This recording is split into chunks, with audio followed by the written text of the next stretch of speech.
জেদ্দার আবাদি আল জুহার অ্যারেনায় প্রায় 1000 কোটি রুপির নিলাম। চাকচিক্য সঙ্গে আভিজাত্য। আইপিএলই তো আলাদা একটা ব্র্যান্ড, তবে সেখানে সুবাস ছড়াতে পারেননি কোনো টাইগার ক্রিকেটার। এবারের আইপিএলের অকশনে ছিলেন 12 বাংলাদেশি, তবে সবচাইতে প্রত্যাশা বেশি ছিল যাকে নিয়ে, যিনি নিলামে ওঠা মানেই দল ছিল নিশ্চিত। অন্তত 2016 সাল থেকেই এমনটা হয়ে আসছিল।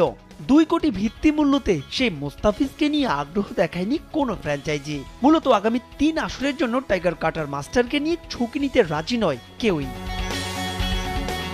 ঋষাদকে নিয়েও প্রত্যাশা ছিল বাংলার সমর্থকদের, কারণ লেগ স্পিনের পাশাপাশি ব্যাটিংটাও বেশ ভালোই পারেন ঋষাদ। কিন্তু আইপিএল যে অন্য লেভেলের, তাই হয়তো ঋষাদও নেই কারো পরিকল্পনায়। তার উপর ভারতের মাটিতে সবশেষ টি-20 সিরিজে থুকেছেন ঋষাদ।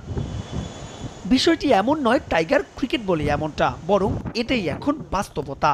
বিশ্ব ক্রিকেটের টেস্ট স্ট্যাটাসের 2 যুগ পার হলেও এখনও নিজেদের অবস্থানই করে নিতে পারেনি বাংলাদেশ। ক্রিকেটারদের নেই পারফরমেন্সের ধারাবাহিকতা, ব্যাটিং বোলিং তো চাচ্ছে তাই। সাকিবের বয়স বেড়েছে, সঙ্গে লিটন, হৃদয়, হাসানরা ওঠেননি নিলামেই। তবে কিছুটা আফসোস থাকতেই পারে তাসকিন নাহিদ রানাদের। তাই তো এবার বাংলাদেশি দর্শকদের আইপিএল দেখতে হবে টাইগার ক্রিকেটার ছাড়াই। অবশ্য এতে কি দায় এড়াতে পারে নাজমুল হোসেন পাপনের এর আগের বোর্ড? কারণ প্রতি বছর আইপিএল এর অনাপত্তিপত্র ইস্যুতে তারা দ্বন্দ্ব বাড়িয়েছে ক্রিকেটারদের সঙ্গে, হয়েছে খবরের শিরোনাম। তাই তো বাংলাদেশিদের নিয়ে আইপিএল এর ফ্র্যাঞ্চাইজি মালিকদের বেড়েছে অনীহা। অথচ ঢের পরে এসেও আইপিএল এ মাঠ মাতানোর পাশাপাশি নিলাম কাঁপাচ্ছেন আফগান ক্রিকেটাররা। বিশ্ব মঞ্চে পার্থক্যটা বোধহয় এখানেই। জেদ্দার আবাদি আল জুহার অ্যারেনায় প্রায় 1000 কোটি রুপির নিলাম। চাকচিক্য সঙ্গে আভিজাত্য। আইপিএলই তো আলাদা একটা ব্র্যান্ড, তবে সেখানে সুবাস ছড়াতে পারেননি কোনো টাইগার ক্রিকেটার। এবারের আইপিএলের অকশনে ছিলেন 12 বাংলাদেশি, তবে সবচাইতে প্রত্যাশা বেশি ছিল যাকে নিয়ে, যিনি নিলামে ওঠা মানেই দল ছিল নিশ্চিত। অন্তত 2016 সাল থেকেই এমনটা হয়ে আসছিল।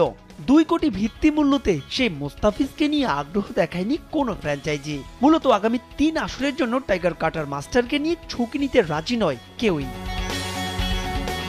ঋষাদকে নিয়েও প্রত্যাশা ছিল বাংলার সমর্থকদের, কারণ লেগ স্পিনের পাশাপাশি ব্যাটিংটাও বেশ ভালোই পারেন ঋষাদ। কিন্তু আইপিএল যে অন্য লেভেলের, তাই হয়তো ঋষাদও নেই কারো পরিকল্পনায়। তার উপর ভারতের মাটিতে সবশেষ টি-20 সিরিজে থুকেছেন ঋষাদ। বিষয়টি এমন নয় টাইগার ক্রিকেট বলে এমনটা, বরং এটাই এখন বাস্তবতা। বিশ্ব ক্রিকেটের টেস্ট স্ট্যাটাসের 2 যুগ পার হলেও এখনও নিজেদের অবস্থানই করে নিতে পারেনি বাংলাদেশ। ক্রিকেটারদের নেই পারফরমেন্সের ধারাবাহিকতা, ব্যাটিং বোলিং তো চাচ্ছে তাই।